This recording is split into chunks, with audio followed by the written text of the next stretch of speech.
আমি ইচ্ছে করেই ভুল গিয়েছি, যাতে তুমি আমাকে শুদ্ধ করে দেওয়ার জন্য গানটা গাও। ইভান এবার চোখ মুখ বাঁকিয়ে বলল, এখন নিজের অপারগতা ঢাকার চেষ্টা করছো? সানায়া কিছু বলতে যাবে, রাহি তার হাত ধরে তাকে থামিয়ে দিল। এবার আহনাফের গান গাওয়ার পালা। সে ইচ্ছে করেই গান না গেয়ে বলল, অরু, তুমি আমাকে যে কোনো ধরনের প্রশ্ন করো, আমি উত্তর দেব। অরুণিকা হেসে বলল, আচ্ছা বলো, আরাফ কার সাথে তোমার বিয়ের কথা বলেছে? আহনাফ আরাফের দিকে তাকালো। আরাফ বলল, আমি বরং এই উত্তরটা দিই। আরাফ সবার দৃষ্টি আকর্ষণ করে উঠে দাঁড়ালো আর বলল, আমি আজ একটা গুরুত্বপূর্ণ সিদ্ধান্ত নিতে যাচ্ছি। সবাই আরাফের দিকে তাকিয়ে আছে। আরাফ অরুণিকাকে ডাক দিয়ে বলল, অরু, এদিকে আসো। অরুণিকা কিছুটা অবাক হলো। সে এক নজর উপমার দিকে তাকালো। পরক্ষণেই তাহমিদ তাকে ইশারায় সামনে যেতে বলল। অরুণিকা আরাফের কাছে যেতে আরাফ অরুণিকার হাত ধরে বলল, দাদা, বাবা, ভাইয়া আর চাচাদের অবর্তমানে আমি তোমার অভিভাবক। জুবায়ের আঙ্কেল মৃত্যুর আগে তোমাকে আমাদের দায়িত্বে দিয়ে গেছেন, আর আমি এই দায়িত্বটা সারা জীবনের জন্য অন্য কারো হাতে তুলে দিতে চাচ্ছি। অরুণিকা ভয়ার্থ চোখে আরাফের দিকে তাকিয়ে রইল। আরাফ আহনাফের দিকে তাকিয়ে বলল, আমি চাই ইমন আর মাউসিয়াতের বিয়ের পর আহনাফ আর অরুর আকতটা হয়ে যাক। অরুণিকা স্তব্ধ হয়ে গেল। আহনাফ অরুণিকার মুখের দিকে তাকিয়ে রইল। এদিকে সব অতিথিরা চলে যাওয়ার পর অরুণিকা আরাফের সামনে এসে বলল, আরাফ, তুমি আমাকে না বলে এই সিদ্ধান্ত কিভাবে নিয়েছো? তুমি অন্তত আমার পছন্দ অপছন্দ জানতে পারতে। আরাফ শান্ত কণ্ঠে বলল, এটা আমার সিদ্ধান্ত নয়, এটা তোমার বাবার সিদ্ধান্ত ছিল। বাবার সিদ্ধান্ত ছিল, তাই বলে সেটাই মানতে হবে? সেই দিন যদি আহনাফের কিছু হয়ে যেত, তাহলে তাদের সিদ্ধান্তের কি কোনো মূল্য থাকতো? অরুণিকার কথা শুনেই আহনাফের গলা আটকে গেল। ইভান ধমকে সুরে বলল, অরুণিকা, বেশি কথা বলো না। আরাফ তোমার খারাপ চাইবে না। অরুণিকা আহনাফের কাছে এসে বলল, তুমি কি এই সিদ্ধান্তে খুশি হয়েছো? তোমারও কি খারাপ লাগছে না? আহনাফ ক্ষীণ কণ্ঠে বলল। না, আমার কোনো সমস্যা নেই। অরুণিকা ছল ছল চোখে আহনাফের দিকে তাকিয়ে রইল। সে ক্ষীণ কণ্ঠে বলল, যদি বলি আমি অন্য একজনকে পছন্দ করি, তবুও আমাকে বিয়ে করবে? আহনাফ অরুণিকার কথা শুনে আরাফের দিকে তাকিয়ে রইল। আরাফ বলল, তোমার পছন্দ কি সেটা আমি বুঝতে পেরেছি, কিন্তু তোমার পছন্দটা আমার পছন্দ হয়নি। অরুণিকা অবাক হয়ে আরাফের দিকে তাকিয়ে রইল। ইমন ভ্রুকুচকে আরাফকে উদ্দেশ্য করে বলল, অরুণিকা আবার কাকে পছন্দ করে? আমি তো এই ব্যাপারে কিছু জানি না। আরাফ বলল, জানার জন্য চোখ কান খোলা রাখতে হয়, আর আমার অরুর ব্যাপারে সব চোখই খোলা ছিল, এখনো খোলা আছে। তাই আমি ভালোভাবেই দেখেছি এবং বুঝেছিও। অরুণিকা কিছু বলতে যাবে, উপমা তাকে থামিয়ে দিয়ে বলল, অরূপ, প্লিজ ভাইয়ার কথায় রাজি হয়ে যাও। তোমার জন্য আর ভাইয়ার চেয়ে ভালো কেউ হবে না। ভাইয়া তোমার যেভাবে খেয়াল রাখে অন্য কেউ রাখবে না। আজকাল কি ছেলেদের বিশ্বাস আছে বলো? কোন দিক দিয়ে মেয়েরা ঠকে যায় তারা নিজেরাই বোঝে না। আর তুমি তো সেই ছোটবেলা থেকে আর ভাইয়াকে চেনো। তুর্য উপমার কথাগুলো শুনে একটা দীর্ঘশ্বাস ছাড়ল। আর অরুণিকা উপমার দিকে তাকিয়ে রইল। এই মুহূর্তে কেউই তার অনুভূতি বুঝতে চাইছে না। সে যে ইমানকে পছন্দ করে এটা কাউকে বোঝানো সম্ভব না। যেখানে পাত্র স্বয়ং আহনাফ, সেখানে আহনাফকে ছেড়ে ইমানকে যোগ্য পাত্র মনে করার কোনো লক্ষণ কারো কাছেই নেই। কারণ সবাই আহনাফকেই ভালোভাবে চেনে। এমনিতেই ইমান গোয়েন্দা সংস্থায় কাজ করে, তার কাজগুলো অনেক ঝুঁকিপূর্ণ। আরাফ কোনোভাবেই অরুণিকাকে ইমানের সাথে বিয়ে দেবে না। পুরো রাত উপমা অরুণিকাকে এটাই বুঝিয়েছে। পরের দিন সকালে ঘুম থেকে উঠে অরুণিকা আহনাফের রুমে ঢুকে আহনাফের পাশে বসলো। আহনাফের মাত্রই ঘুম ভেঙেছে। অরুণিকাকে দেখে সে তাড়াতাড়ি উঠে বসলো। অরুণিকা আহনাফের হাত শক্ত করে ধরে বলল, একটা অনুরোধ রাখবে আহনাফ? আহনাফ মাথা নেড়ে হ্যাঁ বলল। তার ঘুমের রেশ এখনও কাটেনি। অরুণিকা বলল, আমি ইমানকে পছন্দ করি, কিন্তু আমি জানি না ও আমাকে পছন্দ করে কি না। তুমি একবার ওকে জিজ্ঞাসা করবে ও আমাকে ভালোবাসে নাকি, অথবা আমাদের একবার দেখা করিয়ে দাও, আমি নিজেই জিজ্ঞাসা করব। তারপর ও যদি না বলে দেয় তাহলে আমি তোমাকে বিয়ে করে নেব, কিন্তু ও যদি হ্যাঁ বলে তাহলে কিন্তু আমি আরাফকে রাজি করাবো, ঠিক আছে? আহনাফ কিছুক্ষণ চুপ করে থেকে বলল, আমি তোমার কাছে অপশনাল?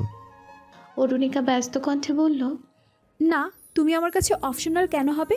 যদি ইমান আমাকে ভালো না বাসে তাহলে আমি তো আমার পছন্দ ওর উপর চাপিয়ে দিতে পারবো না। তাই এরপর আমার ভাগ্যে যা লেখা থাকবে তাই হবে। কিন্তু আমি... আহনাফ অরুণিকাকে থামিয়ে দিয়ে বলল, আচ্ছা, আমি দেখছি। অরুণিকা খুশি হয়ে আহনাফের গাল টেনে দিয়ে বলল, আমি জানি তুমি আমার জন্য এটা অবশ্যই করবে। আহনাফ মলিন মুখে বলল। তোমার জন্য আমি সবই করতে পারবো। অরুণিকা মুচকি হেসে রুম থেকে বেরিয়ে গেল। আর আহনাফ মনে মনে বলল, শুধু তোমাকেই ছাড়তে পারবো না। অরুণিকার কথায় আহনাফ ইমানের সাথে দেখা করতে গেল। তারা একটা রেস্টুরেন্টে বসে আছে। ইমান কফির কাপে চুমুক বসাতেই আহনাফ বলল। ওদিন হঠাৎ তুমি চলে এলে যে? ইমান আহনাফের প্রশ্নে মনে মনে ঘাবড়ে গেলেও মুখে হাসি টেনে বলল, হাসপাতাল থেকে মা ফোন দিয়েছিল, আমার বোনের একটা মেয়ে হয়েছিল তো তাই। আহনাফ গম্ভীর মুখে বলল। এটা তো খুশির খবর, এই খবরটা তো আমাদের জানিয়ে যেতে পারতে। ইমান আহনাফের দিকে সেকেন্ড খানিক শীতল চোখে তাকিয়ে থেকে বলল, মা ফোন করে বলেছিল তাড়াতাড়ি হাসপাতালে যেতে, মেয়ে হয়েছে সেটা আগে বলেনি, তাই চিন্তিত ছিলাম। আচ্ছা ভালো, মেয়েটার ছবিতে দেখাও, দেখতে কেমন হয়েছে দেখি। ইমান দাঁত কিরমিরিয়ে ফোন বের করলো। ছবি খুঁজতে খুঁজতে বলল, একটাই ছবি তুলেছিলাম। মা আসলে সদ্যজাত শিশুর ছবি তোলা পছন্দ করেন না, আর কাউকে দেখানো তো একদমই না। মা মনে করেন নজর লেগে যাবে। আমি অবশ্য এসবে বিশ্বাস করি না। ইমান ফোন ঘেঁটে বলল, হায় হায়, মা তো ছবিটাই ডিলিট করে দিয়েছে। দেখেছেন ভাইয়া, মা এসব ব্যাপারে মারাত্মক সচেতন। আহনাফ কোনা চোখে ইমানের দিকে তাকিয়ে রইল। ইমান প্রসঙ্গ পাল্টে বলল, নতুন একটা প্রজেক্টের জন্য মির্জা গ্রুপ আর ভাস্কর গ্রুপ মিলিত হয়ে কাজ করছে। ওদের প্রজেক্টটা খুব কোয়ালিটি সম্পন্ন। ওরা বাই এনি চান্স প্রজেক্টটা লঞ্চ করলে আপনারা উঠতে পারবেন কিনা সন্দেহ। আর মুন্সি গ্রুপ খুব দুর্বল একটা কোম্পানি। আপনারা বাকি কোম্পানি বাদ দিয়ে তাদের সাথে পার্টনারশিপ করেছেন, এটা একটু ভাববার বিষয়। দেখো ইমান, তুমি তো জানোই মির্জা গ্রুপ আমাদের কত বড় শত্রু। একটা প্রবাদ আছে, শত্রুর শত্রু মিত্র হয়।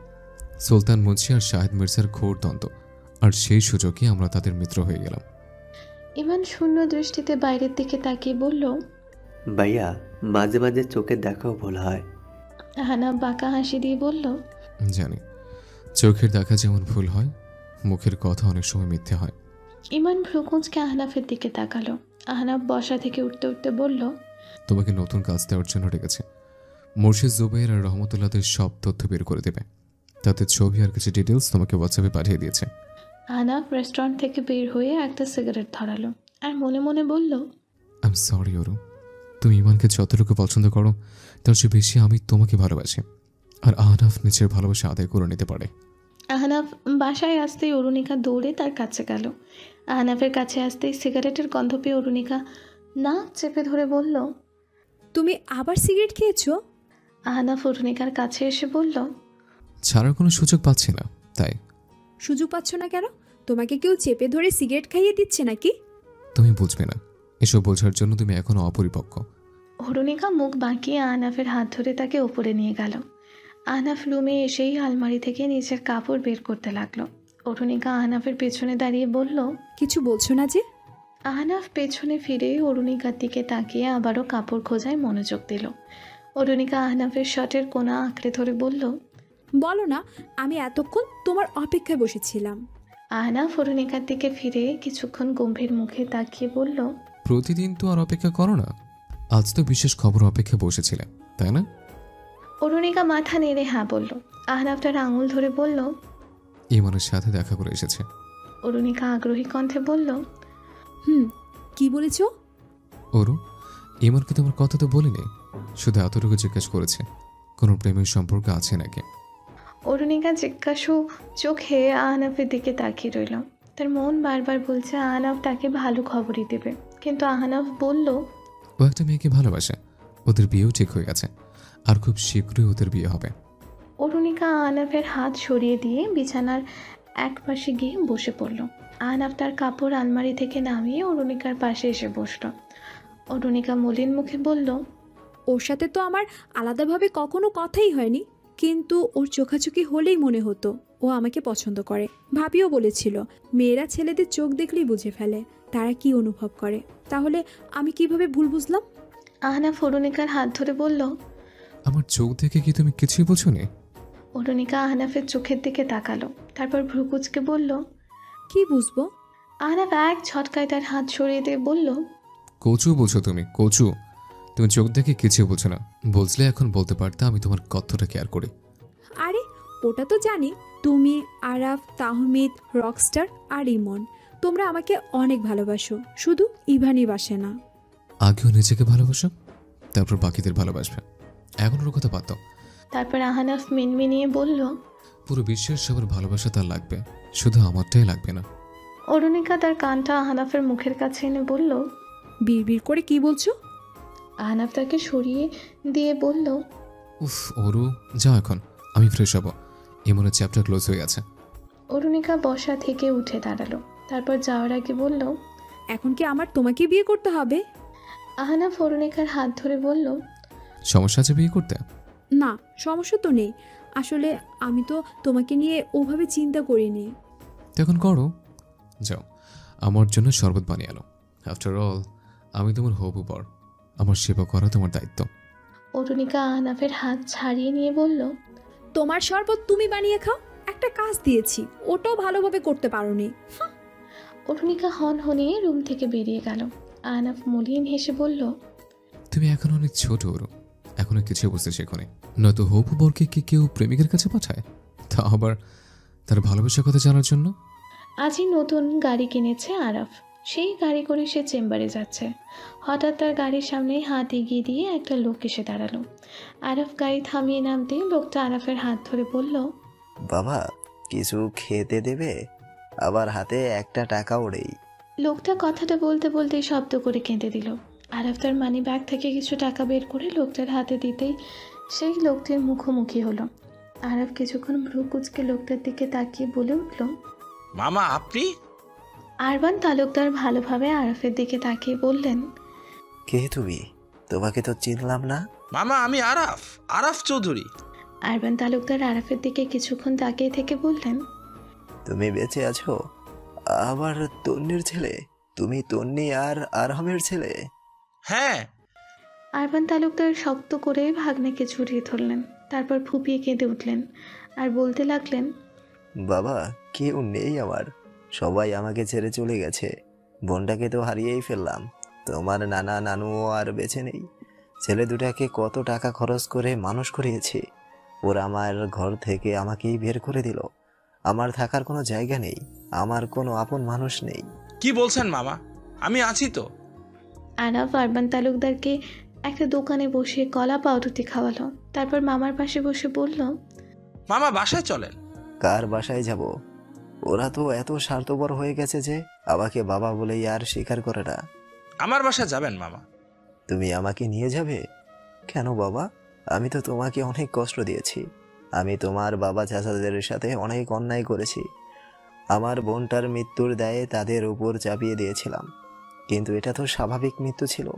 তোমার বাবা তো তন্নিকে অনেক ভালোবাসতো, কিন্তু আমি জেদ ধরে তোমার বাবার নামে মামলা করেছি। আল্লাহ এখন এই অপরাধের শাস্তিই দিচ্ছেন। যা হওয়ার হয়ে গেছে, এসব তো বাবা অনেক আগেই ভুলে গিয়েছিলেন। তোমার বাবা খুব ভালো মানুষ ছিল। আমি শুধু শুধু তোমার বাবার উপর রাগ করে সম্পর্কটা ভেঙে দিয়েছিলাম, তোমাকে ঘৃণা করতে শুরু করেছিলাম। আমাকে ক্ষমা করে দাও বাবা। আরাফ আরবান তালুকদারকে বাসায় আনলো, তাকে নিজের রুমে বসিয়ে জামা কাপড়ের ব্যবস্থা করলো। উপমাকে বলল খাবারের ব্যবস্থা করতে। ইভান আরাফের হাত ধরে তাকে একপাশে টেনে নিয়ে গিয়ে বলল, ওনাকে কেন এনেছিস? উনি রাস্তায় পড়েছিল, ওনার ছেলেরা ওনাকে বাড়ি ছাড়া করেছে। ভুলে যাবি না, উনি তোর বাবার কত বড় ক্ষতি করেছিল। আন্টির মৃত্যুর পর এই লোকটাই একধারে চৌধুরী বংশের সবার নামে মামলা করে সবাইকে জেলের ভাত খাইয়েছিল। কিন্তু এটা অনেক আগের ঘটনা। মামা ওনার ভুল বুঝতে পেরেছেন। তোর দাদা ওনাকে পছন্দ করতো না আরাফ। হ্যাঁ, কারণ উনি আমাদের ক্ষতি করতে চেয়েছিল। কিন্তু কেন? মায়ের মৃত্যুর জন্যই তো। আমার মা মারা গিয়েছিল। একজন ভাইয়ের জন্য এটা কতটা কষ্টকর তুই বুঝতে পারছিস না? তোরও তো বোন ছিল। আমার বোনের খুন হয়েছিল, আর তনি আন্টি অসুস্থ হয়ে মারা গিয়েছিল। দুইটা আলাদা ব্যাপার। আর কতদিন ঘৃণা করব? দোষ তো আমারই। ডাক্তার বলেছিল মায়ের জন্য সন্তান জন্ম দেওয়া ঝুঁকিপূর্ণ, তবুও মা আমাকে জন্ম দিয়েছে। এখানে বাবারও দোষ নেই, মামারও দোষ নেই। আমার দোষে এতগুলো সম্পর্ক এলোমেলো হয়ে গেছে। ইভান, এখন আমি অনাথ, বাবাকেও হারিয়ে ফেলেছি। এত বছর পর একজন কাছের মানুষ পেয়েছি, আমি কি করে তাকে রাস্তায় ফেলে আসবো? ইমন তাদের কথোপকথন আন্দাজ করে ইভানকে উদ্দেশ্য করে বলল, ভাই তুমি একটু উদার হও, আঙ্কেলটা অনেক অসুস্থ। আমাদের মামা হলে আমরা ফেলে আসতে পারতাম বলো? উপমা অরুণিকাকে নিয়ে শপিং থেকে রেস্টুরেন্টে ঢুকলো। রেস্টুরেন্টে ঢুকতেই তার চোখ আটকে গেল সামনের টেবিলে। উপমা এক দৃষ্টিতে সামনে তাকিয়ে আছে। উপমার হেলদোল না দেখে অরুণিকা তার চোখ অনুসরণ করে সামনে তাকিয়ে দেখল তুর্য একটা মেয়ের সাথে বসে কথা বলছে। উপমার সামনে পা বাড়াতে যাবে তখনই মেয়েটা হুট করে তুর্যের বুকে হাত রাখলো। অরুণিকা সেটা দেখে তুর্যের সামনে এসে দাঁড়ালো। তুর্য, অরুণিকা আর তার পেছনে উপমাকে দেখে সেকেন্ড খানেকের জন্য অপ্রস্তুত হয়ে পড়ল, আর মুহূর্তেই নিজেকে সামলে নিয়ে বলল, টুইঙ্কেল, তুমি এখানে? পাশের মেয়েটি উপমাকে দেখে ভীত চোখে তাকিয়ে রইল। মেয়েটার চোখে মুখে আতঙ্ক ভিড় করছে। মেয়েটি ব্যস্ত কণ্ঠে তুর্যকে বলল, রিকি, আমি আসি, তোমার সাথে পরে কথা হবে। তুর্য আর মেয়েটিকে আটকালো না। মেয়েটির বের হওয়ার সময় আরেকবার উপমা চোখাচোখি হলো। উপমা একটা তাচ্ছিলের হাসি দিয়ে মুখ ঘুরিয়ে নিল। এদিকে তুর্য প্রসঙ্গ পাল্টানোর জন্য বলে উঠল, ও আমার ফ্রেন্ড, আমরা একসাথে কাজ করি। স্টুডিও থেকে এখানে এসেছি লাঞ্চ করার জন্য। অরুণিকা ভ্রুকুচকে বলল, তোমার কেমন ফ্রেন্ড যে তোমার এত কাছে চলে এসেছে? কোথায় কাছে এসেছো? আমরা কত দূরত্ব রেখে বসেছি, দেখোনি? রকস্টার, মিথ্যে বলছো কেন? আমি কি কিছু বুঝতে পারছি না ভেবেছো? তুর্য ঠান্ডা গলায় বলল। বাসায় চলো। উপমা হঠাৎ বলে উঠল, না, বাসায় যাব না, আমি মুরলিটির সাথে খেতে এসেছি। এখন তো খেয়ে বাড়ি ফিরবো। আপনার ফ্রেন্ড যেহেতু চলে গেছে, আপনিও চলে যান। উপমার থমথমে কণ্ঠ শুনে তুর্য কিছুটা দমে গেল। সে কিছু না বলে চুপচাপ বেরিয়ে পড়ল। বাসায় এসে তুর্য ছটফট করতে লাগলো। ইমন তুর্যকে চিন্তিত দেখে জিজ্ঞেস করলো, কি হয়েছে? বাসায় আসার পর থেকে দেখছি এদিক ওদিক ছোটাছুটি করছিস, সমস্যা কি? একটা ঝামেলা হয়ে গেছে। টুইঙ্কেল আর উপমা আমাকে হৃদির সাথে দেখে ফেলেছে। ইমন ভ্রুকুচকে বলল, এ আর নতুন কি? তোর মেয়ে বন্ধুর তো অভাব নেই। ভাই, মেয়েটা হুট করে আমার কাছে চলে এসেছিল, আর ওইটাই ওরা দেখে ফেলেছে। ইমন ভ্রুকুচকে বলল, তুই না বললি মেয়েটা তোর জাস্ট ফ্রেন্ড? এখন এটা বলিস না যে তুই পরকীয়া করছিস। বাসার কেউ জানলে তোকে জুতা পেটা করে ঘর থেকে বের করবে। আরে না, ও তো শুধুই আমার ভক্ত। মাঝে মাঝে দেখা করি, একটু ঘোরাঘুরি করি। ভাই, 1 বছর আগে মেয়েটা আমাকে প্রেমের প্রস্তাব দিয়েছিল। এরপর থেকে আমি ওকে ইগনোর করেছিলাম, আর আজকে দেখা করে হঠাৎ কাছে চলে এসেছে, আর সেটাই ওরা দুজন দেখে ফেলেছে। এখন ওরা কি যে ভাবে আমাকে নিয়ে। ইমন তুর্যকে হালকা ধাক্কা দিয়ে বলল, কি ভাবে মানে? উপমার কেমন লেগেছে সেটা আগে তুই ভেবে দেখ। ও তোর বউ, আর তুই ওই মেয়ের সাথে দেখা করতে কিভাবে গেলি যে তোকে প্রেমের প্রস্তাব দিল? আমি ওকে ইগনোর করতে চেয়েছিলাম, কিন্তু পারছিলাম না। ও বারবার আমাকে ফোন দিচ্ছিল, রিকোয়েস্ট করছিল দেখা করার জন্য।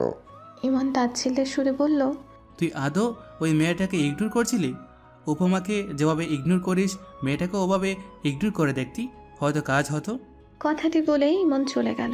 এদিকে বিকেলে উপমা আর অরুণিকা বাসায় ফেরার পর তুর্যকে উপমার কাছে এসে বলল, আমার সাথে কিছু কথা ছিল, আমরা একটু গাড়িতে গিয়ে বসি। উপমা গম্ভীর মুখে বলল, গাড়িতে কেন? অন্য কেউ আমাদের কথা না শোনার জন্য? আর আপনি এত ছটফট করছেন কেন? আপনি কি কোনো অপরাধ করেছেন? না, এমনিতেই। আমি তো একদমই ছটফট করছি না। ছটফট না করলে আমি এই বাসায় ঢুকলাম, আর আপনি আমাকে বাইরে যেতে বলছেন? বাকিরা সবাই বসার ঘরেই ছিল। উপমার উঁচু গলার শব্দ শুনে সবাই বেরিয়ে এলো। তুর্য পরিস্থিতি সামলানোর জন্য বলল, রুমে চলো। অরুণিকা উপমার হাত ধরে তুর্যকে বলল, যেহেতু তোমার কোনো কিছুই রুমের ভিতরে নেই, রেস্টুরেন্টে উন্মুক্ত হয়ে গেছে, তাহলে এখন ভাবিকে রুমে কেন ডেকে নিয়ে যাচ্ছ? তুর্য রাগী কণ্ঠে বলল, তুমি এসব ব্যাপারে কথা বলতে আসবে না। তুমি এখনো এত বড় হওনি।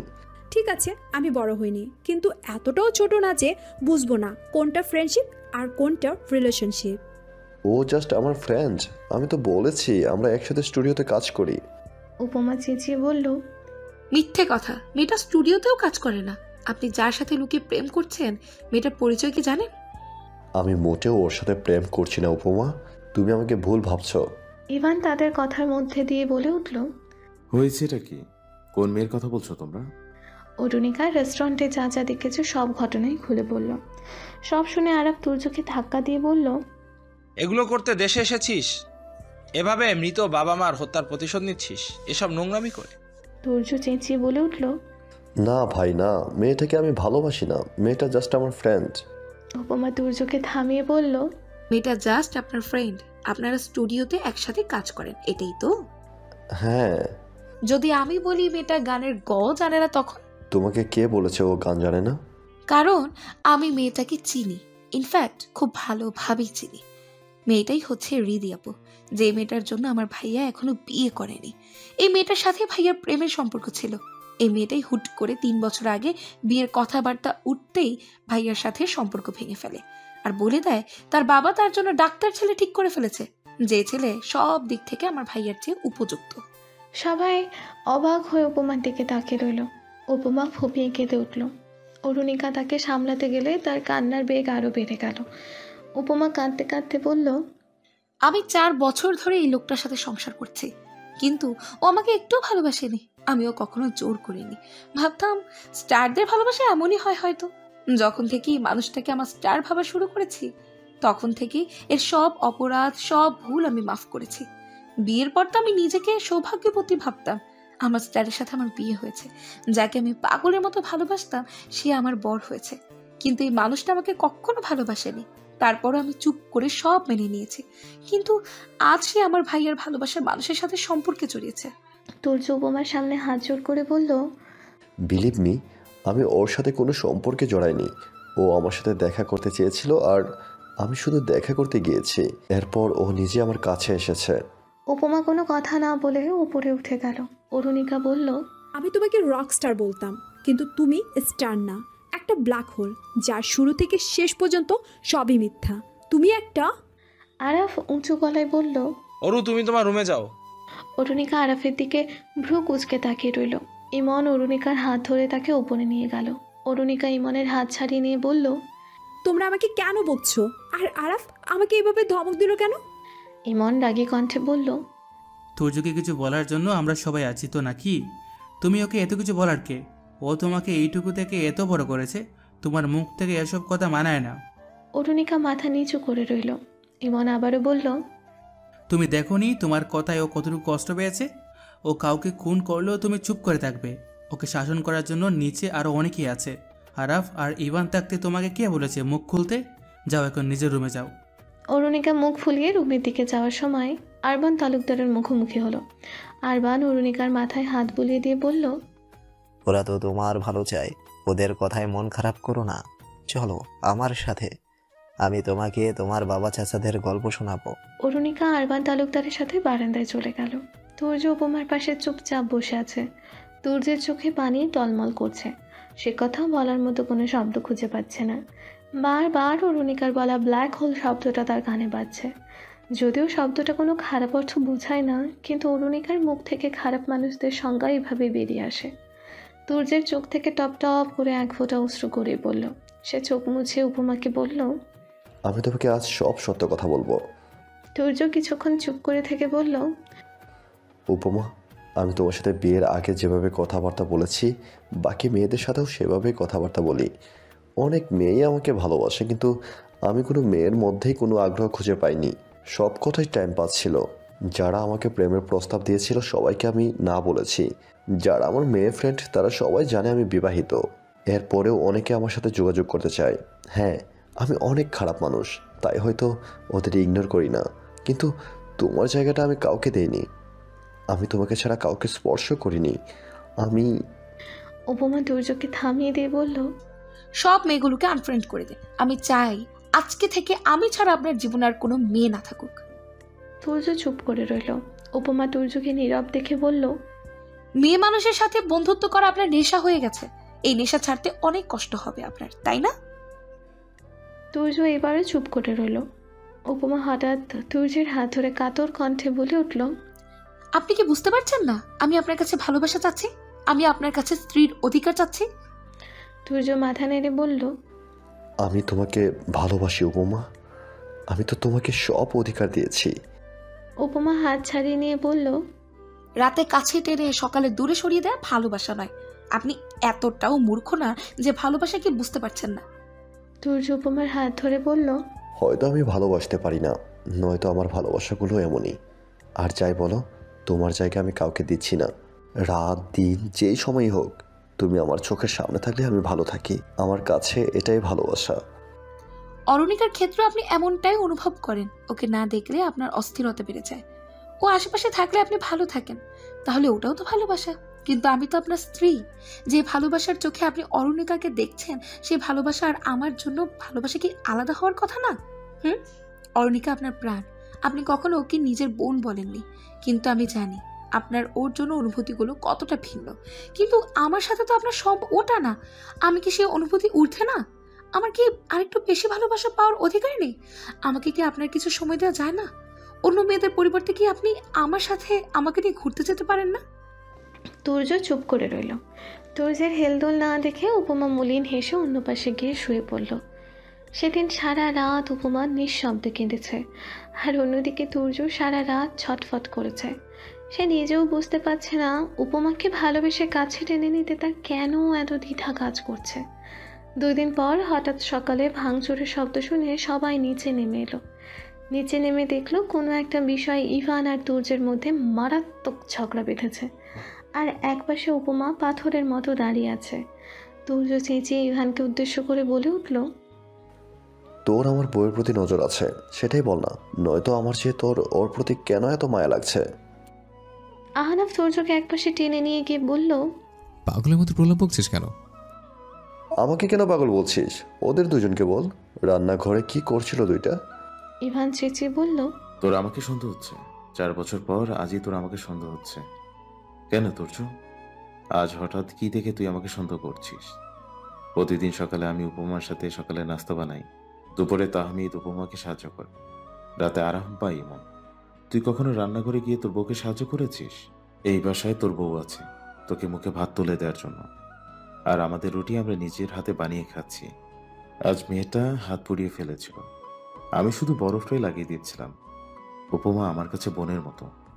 ইভান তার ছেলের সুরে বলল, কিন্তু আমি কাকে বোঝাচ্ছি এসব? তোর মতো পাগলকে বোঝাচ্ছি। তোর মাথা পুরোপুরি খারাপ হয়ে গেছে। তুর্য কিছু বলতে যাবে তখনই তাহমিদ আর আহনাফ তাকে শান্ত করিয়ে উপরে নিয়ে গেল। ইভান রাগে গজগজ করতে করতে উপরে চলে গেল, আর এদিকে উপমা বসে বসে কাঁদছে। অরুণিকা তাকে সান্ত্বনা দিতে লাগলো। এদিকে ইমন দাঁড়িয়ে দাঁড়িয়ে ভাবছে, যতদূর আমি দেখেছি তুর্য সকাল সকাল ছাদে গিয়েছিল, সেখান থেকে সে সোজা নিচে নেমেছে। এর আগে কখনো তুর্য এমন রিয়্যাক্ট করেনি। আর সামান্য এই বিষয়টা এই তো বড় করে দেখার কি ছিল? এর মধ্যে কিছু একটা তো আছে। এদিকে রহমতুল্লাহ একজনকে ফোন দিয়ে বলল, বস, আমাদের কাজ হয়ে গেছে। উপাস থেকে আগন্তুক বলে উঠল, বাসার পরিবেশ কেমন? খুবই অস্থির, 3-4 দিন ধরেই ঝামেলা চলছে। এদিকে আরাব তার মামা আরবান তালুকদারকেও বাসায় উঠিয়েছে। এক ঢিলে অনেকগুলো পাখি একসাথে মারা যাবে মনে হচ্ছে। উপাস থেকে উচ্চস্বরে হাসির শব্দ ভেসে এলো। হাসি থামিয়ে আগন্তুকটি বলল, আগে এদের 6 জনকে আলাদা করতে হবে, তারপর আমাদের ছোট্ট সোনামণিকে খাঁচায় ঢুকাবো। বস, শুনলাম অরুণিকার সাথে আহনাফের বিয়ে ঠিক হয়েছে। হুশ, অরুণিকা চৌধুরীর বিয়ে আমার ইচ্ছেতে হবে। এর আগেই ওই মেয়ের মনে আহনাফকে বিষিয়ে দিতে হবে, কারণ ওই মেয়ে আমার প্রথম শিকার। তাকে দিয়েই আমি বাকি 6 জনকে নাচাবো। তবে বস, এই কাজটাও শুরু হয়ে গেছে। আমাদের ছোট্ট সোনামণি একদম তার বাবার মতো অস্থির, চটপটে আর সবাইকে বিশ্বাস করে ফেলে। আমাদের বিশ্বাস করতে ওর তো কোনো প্রমাণই লাগবে না, এমনিতেই এই কাজ হয়ে যাবে। আফসোস জুবায়ের করিম চৌধুরী সেদিন নিজের মেয়েকে বাঁচিয়ে আছে, এত বড় বিপদ তৈরি করে ফেলেছে। এখন 14 বছরের হত্যার রহস্য তো কখনো জাগবেই না, শুধু নতুন করে আরো কিছু কবর জাগবে, আর জাগবে আমাদের স্বার্থ। কথাটি বলেই লোকটি আবারও হাসতে লাগলো। সবাইকে স্বাগতম আমাদের নতুন কোম্পানি মৈত্রী গ্রুপ অ্যান্ড ইন্ডাস্ট্রির উদ্বোধন অনুষ্ঠানে, যা 5 বছর ধরে ইটা গ্রুপ নামে অনলাইনে সর্বাধিক পরিচিত ছিল। আমরা কলকাতায় প্রথমে আমাদের ব্যবসা চালু করি, আর এই কোম্পানিটি আমাদের পুরনো কোম্পানিকে নতুনভাবে চালু করার সুযোগ করে দিয়েছে। আর আমি হচ্ছি ইভান মাহবুব, মৈত্রী গ্রুপের পুরনো এমডি ইমতিয়াজ মাহবুবের বড় ছেলে। ইভানের কথা শুনে সুলতান মুন্সি অবাক হয়ে ইভানের দিকে তাকালেন। উপস্থিত সবাই ইভানের দিকে তাকিয়ে আছে। তুর্য স্টেজে উঠে পেছনের ব্যানারটি খুলে ফেলল। ব্যানারটি খোলার সাথে সাথেই মৈত্রী গ্রুপের পুরানো ব্যানারটি দেখা গেল। তুর্য এবার মিডিয়ার লোকেদের উদ্দেশ্যে বলল, আজকের দিনটা আমাদের জন্য খুব শুভ। আজ মৈত্রী গ্রুপের প্রতিষ্ঠাতা জুবায়ের করিম চৌধুরীর জন্মবার্ষিকী। আজ হয়তো সে আমাদের মাঝে নেই, কিন্তু তিনি গিয়েও রেখে গেছেন তার উত্তরসূরি। আমি তুর্য আহমেদ, মৈত্রী গ্রুপের সিনিয়র ম্যানেজার হাকিম আহমেদের একমাত্র ছেলে। তুর্য নিজের পরিচয় দিয়ে গ্যালারিতে বসা শাহিদ মির্জা আর সাহিল মির্জার দিকে তাকালো। শাহিদ মির্জার চোখে মুখে রাগ ফুটে উঠেছে। সাহিল বাবার দিকে তাকিয়ে বলল, বাবা, মৈত্রী গ্রুপের তো সবাই সপরিবারে খুন হয়েছিল, তাহলে এরা কারা? শাহিদ মির্জা কোনো উত্তর দিলেন না। তিনি আশেপাশে কাউকে খুঁজতে ব্যস্ত। হঠাৎ তার সামনে রহমতুল্লাহ এসে দাঁড়ালেন। রহমতুল্লাহ স্থির দৃষ্টিতে শাহিদ মির্জার দিকে তাকিয়ে সামনের চেয়ারে বসে পড়লেন। আজ বাংলাদেশের স্বনামধন্য সব ব্যবসায়িক গ্রুপগুলো একত্র হয়েছে, আর আজই ইটা গ্রুপের উদ্বোধন হওয়ার কথা ছিল। কিন্তু এখন ইটার পরিবর্তে মৈত্রী গ্রুপের নতুনভাবে উদ্বোধন হচ্ছে। এবার তাহমিদ ইমনকে নিয়ে স্টেজে উঠল। তাহমিদ মিডিয়ার সামনে এসে বলল, আসসালামু আলাইকুম। আমি তাহমিদ হুসাইন, আলিম হুসাইনের ছোট ছেলে। আমার বড় দুই ভাই তাহসান হোসেন আর তাসিন হোসেন মৈত্রী গ্রুপের সিনিয়র পদে ছিল। তারা ক্লোজ সেক্টরে বিজনেস করত, কিন্তু আমি ফুড সেক্টরে বিজনেস করছি। আমার আলাদা রেস্টুরেন্ট আছে যার নাম মিষ্টান্ন ভোজন। মিষ্টির পরিবর্তে আমি বিভিন্ন ধরনের খাবার তৈরির কাজ করছি। মিষ্টান্ন ভোজনের 2টি শাখা খোলা হয়েছে।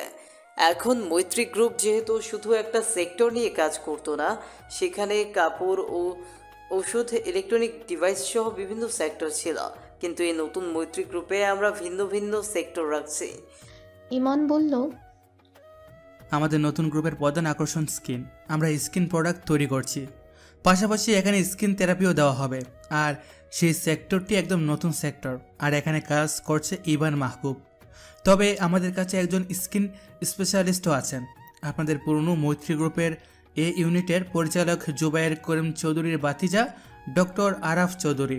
পাশাপাশি ফুড সেক্টরে থাকবে তাহমিদ হোসেন, ক্লথ স্টোরে থাকবে তুর্জ আহমেদ এবং আমি ইমন মাহবুব। আর আমি মৈত্রী গ্রুপের বি ইউনিটের নতুন এমডি। মিডিয়া সবাই ইমনকে বিভিন্ন প্রশ্ন করতে লাগলো। ইমন হাতের ইশারায় আহনাফ আর আরাফকেও ডেকে আনলো। আহনাফ স্টেজে এসে মিডিয়ার উদ্দেশ্যে বলল, আর আমি আহনাফ চৌধুরী, মৈত্রী গ্রুপের এই ইউনিটের নতুন এমডি। আমাদের সেক্টরটি ডেভেলপিংয়ের কাজ করছে। আমরা আপনাদের প্লটে আমাদের নিজস্ব অর্থায়নের নতুন নকশায় বাড়ি নির্মাণ করে দেব। সাহেল মির্জা রাগে কচকচ করতে করতে উঠে দাঁড়ালো। সে দাঁতে দাঁত চেপে বলল, একটা ছোট কোম্পানি এতগুলো সেক্টর কিভাবে খুলেছে? পাশের একটা লোক বলে উঠল, স্যার, কোম্পানি একটা, কিন্তু চালাচ্ছে তো 6 জন। একে বলে একটাই বল। শুনেছি মুন্সি গ্রুপও তাদের সাথে কাজ করছে। সাহেল মির্জা এবার হল থেকে বেরিয়ে এলো। এই মুহূর্তে তার মেজাজ ঠিক নেই। এত বছর ধরে সে শুধু পোশাক খাতে কাজ করে যাচ্ছে। তার নিজস্ব ডিজাইনারও আছে, আর লাখ লাখ টাকায় তার কোম্পানির কাপড় বিক্রি হচ্ছে। অথচ 6 জন যুবক নতুন কোম্পানি খুলে তার পুরো ব্যবসাকে হেলিয়ে দিয়েছে। শুরুটাই যাদের এত জাঁকজমকপূর্ণভাবে হয়েছে, তাহলে তাদের যাত্রাটা কেমন হবে?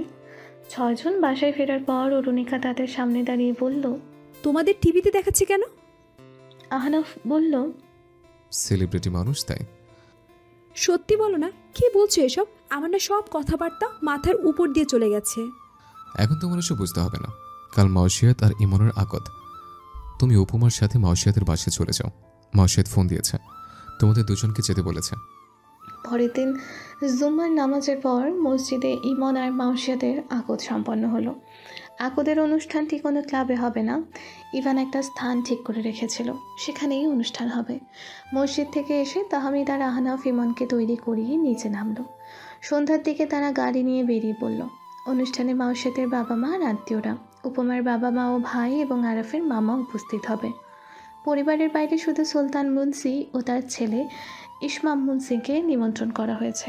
সবকটা গাড়ি চাঁদগাঁও পৌঁছে গেল। গাড়ি থামার পর আরবান তালুকদার গাড়ি থেকে নেমে আশেপাশে তাকিয়ে আরাফকে উদ্দেশ্য করে বললেন, তোমরা ইমনের আকদ অনুষ্ঠান এখানে রেখেছো? আরাফ প্রশান্তির হাসি দিয়ে বলল, হ্যাঁ, এটাই তো আমাদের জন্মস্থান। এখানেই আমাদের সব স্মৃতি জড়িয়ে আছে। এখানে থাকা মানুষগুলো তার বেঁচে নেই, কিন্তু আমরা চাই এখানের ইট পাথর আমাদের মিলন মেলার সাক্ষী হোক। অন্তত এখানে এসে একটু হলেও পুরনো মানুষগুলোকে অনুভব করতে পারবো। আরবান তালুকদার আরাফের কাঁধে হাত দিয়ে বললেন, একদিন সব ঠিক হয়ে যাবে। আজকে তো খুশির দিন, মনে কোনো দুঃখ রেখো না। যাদের যাওয়ার তারা চলে গেছে, এখন যারা আছে তাদের নিয়েই ভালো থাকতে হবে। কয়েকদিন ধরে দেখছি তুর্য আর ইভান একজন আরেকজনের সাথে কথাবার্তা বলছে না। কি হয়েছে ওদের? আরবান তালুকদার সেদিনের ঝগড়ার মুহূর্তে সেখানে উপস্থিত ছিলেন না, তাই তিনি কিছুই জানতেন না। আরাফও তার মামাকে এসব জানাতে চায় না, তাই সে প্রসঙ্গ পাল্টে বলল, এসব বাদ দিন মামা, তেমন কিছুই হয়নি, চলুন ভিতরে যাই। মৈত্রী ম্যানশনের পুরা বাড়িগুলো আবারও রং করা হয়েছে। বাড়িগুলোর ভেতর যদিও সব আগের মতোই আছে, কিন্তু এখন আর বাইরে থেকে দেখলে বোঝা যাবে না কিছুকাল আগেও বাড়িগুলো পোড়া বাড়ি ছিল। বাড়ির বাইরে খোলা জায়গাগুলো স্টেজ তৈরি করা হয়েছে। পাশের গ্যারেজটি পরিষ্কার করিয়ে সেখানেই খাওয়ার আয়োজন করা হচ্ছে। চারপাশে নতুন করে বাতি জ্বালানো হয়েছে। সন্ধ্যায় পুরো এলাকা বিয়ের সাজে সজ্জিত হয়েছে। গেট থেকেই মরিচ বাতি ঝুলছে। যেহেতু অনেক বছর ধরে বাড়িগুলো পরিত্যক্ত ছিল, তাই ইভান কাজ শুরুর আগে হুজুর ডেকে দোয়া পড়িয়েছে। সবাই এখন অনুষ্ঠানে ব্যস্ত। মাউসিয়াদের কাজিনরা নাচ গানের আয়োজন করছে। সবার মনোযোগ সেখানেই, কিন্তু অরুণিকার মনোযোগ তাদের পুরনো বাড়ির দিকে। তার 14 বছর আগের কিছুই মনে নেই, তবু ওই বাড়িটি তাকে খুব টানছে। চৌধুরী বাড়িতে ঢুকতেই অরুণিকা চারিদিকে চোখ ভোলালো। সব বাড়িগুলোর ভেতরে পরিষ্কার করানো হলেও রং করানো হয়নি, তাই সাদা দেয়ালে কালো দাগগুলো এখনো স্পষ্ট হয়ে আছে। হল রুমে চোখ বোলাতে বোলাতে হঠাৎ পেছনে কারো উপস্থিতি পেয়ে অরুণিকা চেঁচিয়ে উঠল। আহনাফ ব্যস্ত কণ্ঠে অরুণিকার মুখে হাত চেপে ধরে বলল, পাগল হয়েছ, চেঁচাচ্ছ কেন? অরুণিকা হাত সরিয়ে দিয়ে বলল, তুমি? তো কাকে আশা করেছিলে? ভূত আশা করেছিলাম। আহনাফ ভীত চোখে এদিক ওদিক তাকিয়ে বলল, কি উল্টাপাল্টা বলছো? চলো বাইরে আসো। তোমাকে বাড়িতে কে ঢুকতে বলেছে? অরুণিকা আগে আগে দৌড়ে বের হতে যাবে, তা দেখে আহনাফও দৌড়ে বেরিয়ে এলো। বাইরে এসে আহনাফ একটা স্বস্তির নিঃশ্বাস ফেলল। অরুণিকা কোনা চোখে আহনাফের দিকে তাকিয়ে বলল, তুমি ভয় পেয়েছো?